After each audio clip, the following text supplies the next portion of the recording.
Mind management, life transformation, power of thoughts आदि प्रेरणादायक एवं आध्यात्मिक वीडियोस के लिए सब्सक्राइब करें VK Kabir @free YouTube channel. हमारे जीवन में कोई बीमारी है या कोई विघ्न है, उसका एक ही कारण होता है, प्रकृति को हम क्या भेज रहे हैं पूरे दिन। क्योंकि प्रकृति हमें कुछ देती नहीं, लौटाती है। प्रकृति का ये नियम है, उसमें आप एक गेहूं का दाना डालिए, वो आपको बहुत सारे दाने वापस लौट आएगी। उसी प्रकार अगर हम प्रकृति को शांति के, प्रेम के, सुख के वाइब्रेशंस देते हैं, उन्हीं को वो मल्टीफोल्ड कर लौट आती है। गौर करें, प्रकृति को पूरे दिन हमसे क्या जा रहा है वही जाएगा। जैसे थॉट मैं क्रिएट करता हूँ, जैसे बोल मैं बोलता हूँ, जैसे कर्म मैं करता हूँ। सबसे पहले आ जाते हैं थॉट्स पर।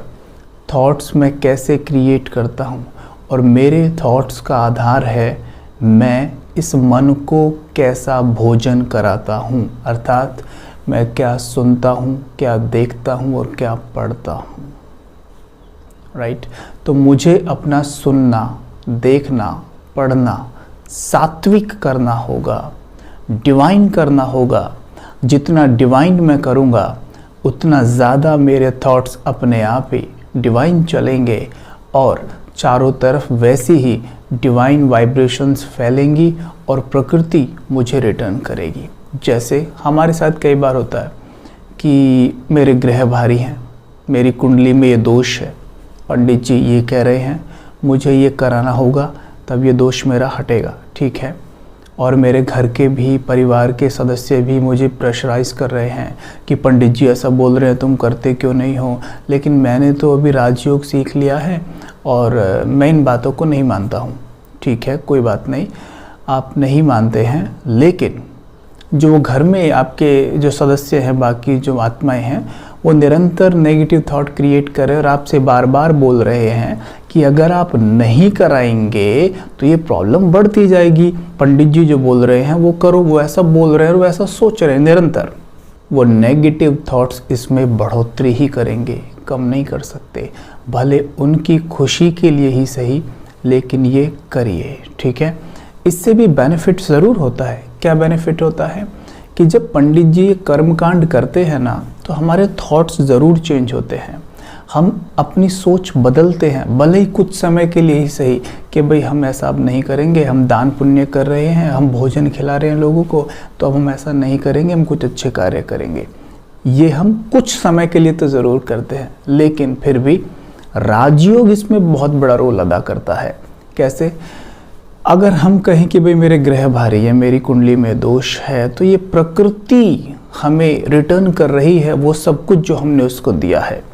अगर हम कर्म कांड ये सब कुछ करते हैं तो देखो, अगर हम उसे सही वे में नहीं करते हैं तो प्रकृति को हम उतना कुछ दे नहीं पाए, उससे क्षमा नहीं मांग पाए जितना हमें कर लेना चाहिए। इसलिए राजयोग इसमें बहुत बड़ी मदद करता है। तो वो कर्म कांड भी आप करें अपने लिए, अपने घर के परिवार सदस्यों की खुशी के लिए, लेकिन राजयोग का अभ्यास अच्छे से करें। उसमें क्या करना है, राजयोग अभ्यास कैसे करेंगे? हमें प्रकृति को डिवाइन वाइब्रेशंस भेजने हैं। जैसे कहते हैं ग्रह भारी है, शनि भारी है, शुक्र भारी है। अब शनि, ये शुक्र क्या है? ये प्रकृति का हिस्सा है। जैसे मान लो प्रकृति माँ है तो ये उसके बच्चे हैं। अब माँ को कोई परेशान करे तो बच्चे तो उसे नहीं छोड़ेंगे ना। तो या तो आप बच्चों को सकाश दो या भले डायरेक्ट प्रकृति माँ को सकाश दो। अपने आप को पैसे देख सकते हैं। जैसे हम योग में बैठते हैं, आप देख सकते हैं कि मेरे चारों तरफ पांचों तत्व हैं, ठीक है। पांचों तत्वों को एक बॉल्स के रूप में देख सकते हैं आप। अलग अलग बॉल्स, उन्हें कलर दे दीजिए, आपके चारों तरफ घूम रहे हैं। परमात्मा जो पवित्रता के सागर हैं, जो प्रेम के सागर हैं, उनसे प्रेम की, पवित्रता की किरणें मुझ में समा रही हैं और मुझसे इनमें जा रही हैं, पांचों तत्वों में समा रही हैं। अग्नि, जल, वायु, आकाश और पृथ्वी मुझसे निकलती प्योर एनर्जी रिसीव कर रहे हैं। आप कह सकते हैं हे प्रकृति माँ, इस जन्म और पिछले सभी जन्मों में मैंने जब जब आपको नुकसान पहुंचाया है, उन सब के लिए मैं आपसे क्षमा मांगता हूँ, क्षमा मांगती हूँ। जिन जिन आत्माओं को मैंने दुख दिया है कभी भी, उनसे मैं क्षमा मांगती हूँ। देखेंगे आपके चारों तरफ पांचों तत्व, ये आप देख सकते हैं आपकी हथेली पर धरती का ग्लोब, और देखें आपके मस्तक से डिवाइन लाइट निकल रही है और हथेली पर घूमते ग्लोब में समा रही है।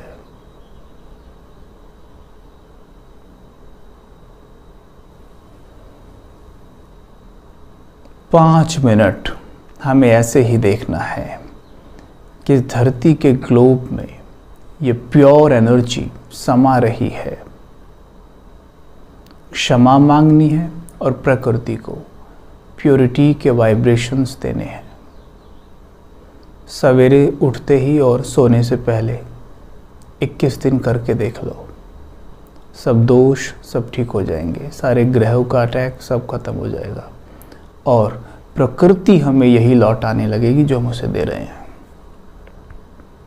ठीक है, तो ये भी ना सोचें कि भाई मैं इन चीज़ों में बिलीव नहीं करता और मेरे घर वाले पीछे पड़े हैं। मेरे अगर पीछे पड़े हैं, घर वाले ज्ञान में नहीं हैं, तो हमें कर लेना चाहिए और साथ में योग अभ्यास अच्छे से करना चाहिए, क्योंकि योग अभ्यास ही असली परिणाम लेकर आएगा और वो भी कर लेना चाहिए। ठीक है, तो ये बहुत ज़रूरी है।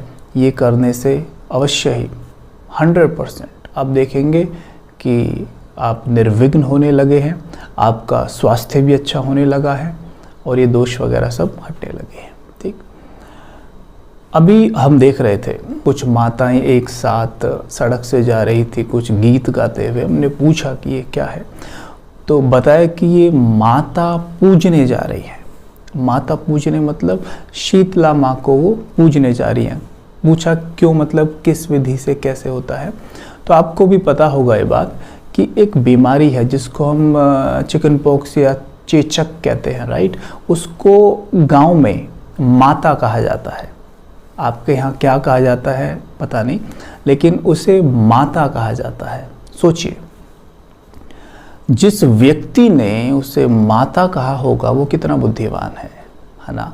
क्यों कहा होगा माता, सोचिए, क्योंकि एक बीमारी ऐसी है जो लगभग, जिस पे कई दिनों तक शायद दवाइयाँ भी कार्य सही से नहीं कर पाती हैं।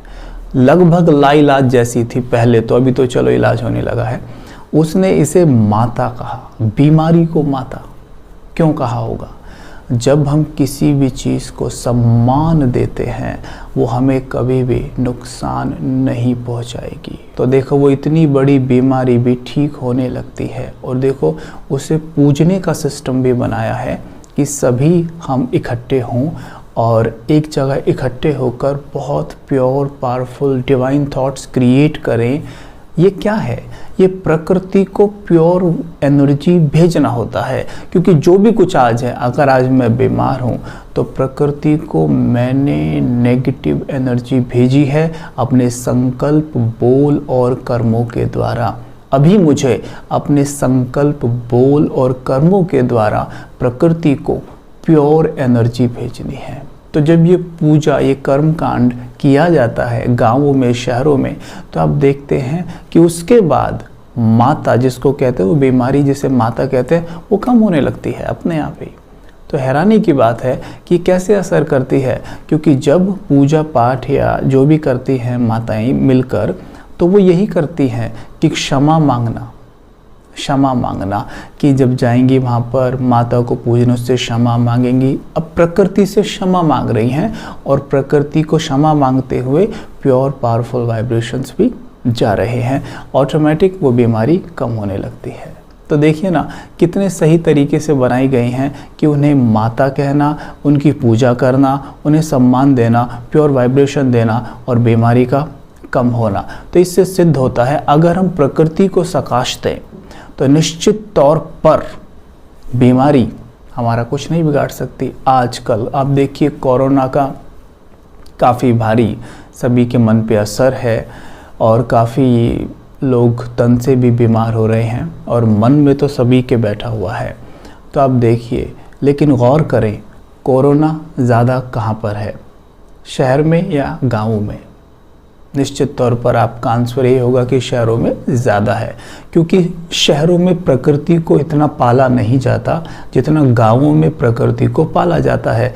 प्रकृति जहाँ पाली जाएगी वहाँ पर ये बीमारी अपना असर कम दिखाती है, ये लॉ है। बाकी सारे नियम बाद में हैं। आप प्रकृति को जितना ज़्यादा पालेंगे, जितनी ज़्यादा उसे ब्लेसिंग्स देंगे, शांति प्रेम के वाइब्रेशंस देंगे, आप देखेंगे बीमारियां आपके ऊपर असर नहीं डाल पाती हैं। इसलिए जब राजयोग करते हैं तो प्रकृति को सकाश ज़रूर देना चाहिए। हमने ये नियम बनाना है कि 15 मिनट सवेरे और 15 मिनट शाम को प्रकृति को सकाश ज़रूर देना है। इसका असर आप देखेंगे आपके बॉडी जो 5 तत्वों की बनी है इस पे उस सकाश का बहुत गहरा असर पड़ेगा। आपकी बॉडी का इम्यूनिटी सिस्टम भी अच्छे से कार्य करेगा, क्योंकि जब हम भयभीत होते हैं, डरे हुए होते हैं, तो उसका सीधा असर हमारी इम्यूनिटी पर पड़ता ही है। तो इसलिए निर्भय हम तभी रह पाएंगे जब कुछ करेंगे। ऐसे तो निर्भय नहीं हो जाएंगे, मैं भाई निर्भय हूँ, मुझे अब डर नहीं लग रहा है या डरना नहीं है, डरना नहीं, एक दूसरे कहने से नहीं होगा, हमें कुछ करना होगा। ठीक, तो यहाँ पर हमें प्रकृति को बहुत सकाश देना चाहिए। जो हमारे हाथ में है कम से कम वो तो हम कर सकते हैं। तो हमें क्या करना है, सवेरे और शाम प्रकृति को सकाश देना है। कैसे देंगे? इस तरीके से आप एक स्थान पर बैठ जाएं और अपने आप को देखें मस्तक के बीच। मैं एक आत्मा हूँ, पॉइंट ऑफ लाइट।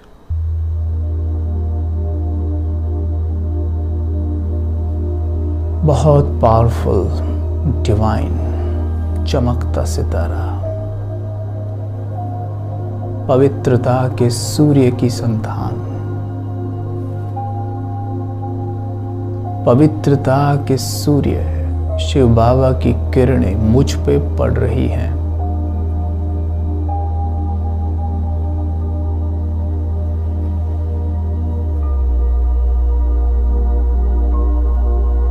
मुझ में समा रही है।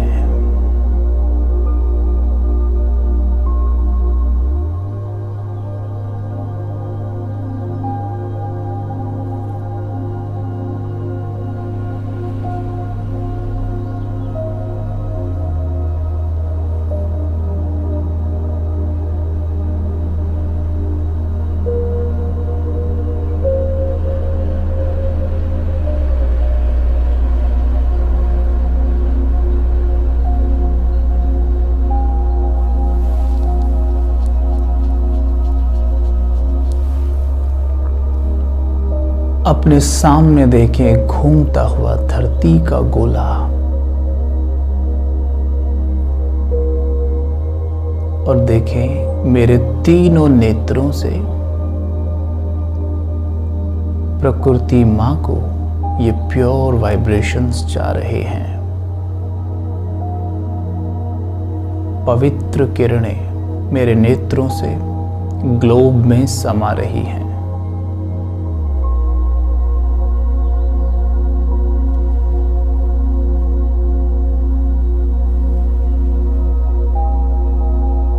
अपने ऊपर निरंतर परमात्म शक्तियों की फवारें पड़ती देखें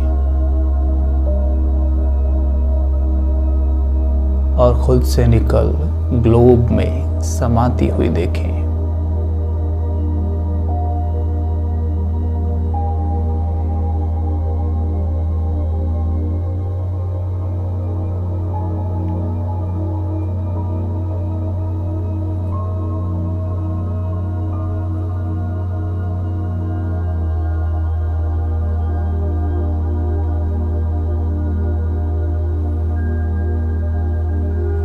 दृष्टि घुमाएं चारों तरफ, विजन बनाएं। ये पवित्र किरणें पांचों तत्वों में समा रही हैं।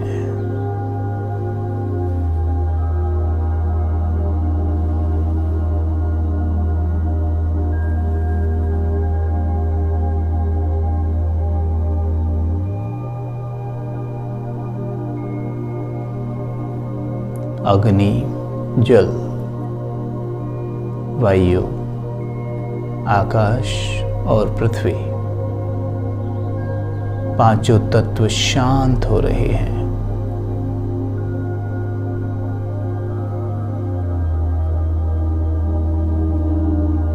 पांचों तत्वों से क्षमा मांगे। हे प्रकृति माँ, मैंने आपको जो भी नुकसान पहुंचाया है आज तक, मैं अपने सभी गलत कर्मों के लिए आपसे क्षमा चाहता हूं। आप मुझे क्षमा करें।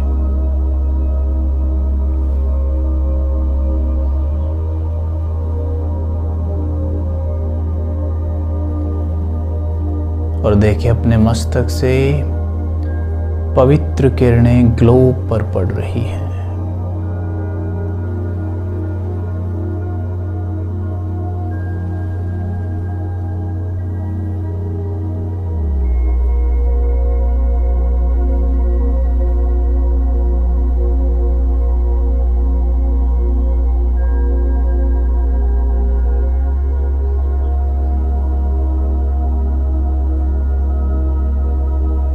देखें, मैं मास्टर वैद्यनाथ हूँ। मुझसे पवित्र किरणें चारों ओर फैलकर जो आत्माएं बीमार हैं, जो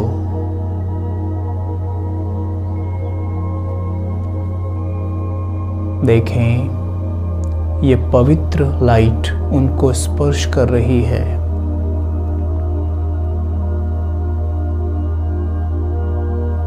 और उनकी हीलिंग हो रही है।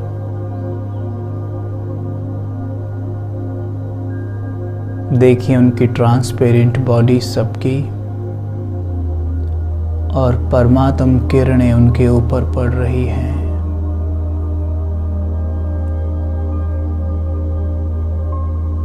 उनके लंग्स, रेस्पिरेटरी सिस्टम सभी क्लीन और स्मूथ हो रहा है।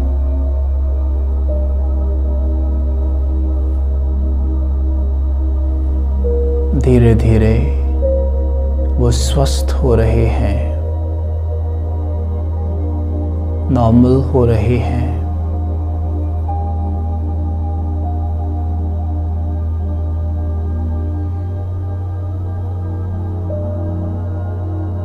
ये पवित्र लाइट की किरणें उनकी पूरी बॉडी में फैल रही हैं।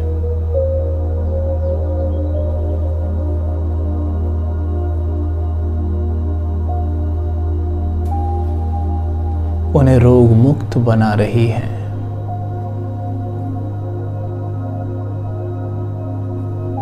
देखते ही देखते आत्माएं हील हो गई हैं। विजुअलाइज करें, संपूर्ण विश्व कोरोना मुक्त है। एक प्रोटेक्टेड लेयर बना दें ग्लोब के चारों तरफ। हमारा विश्व कोरोना मुक्त है।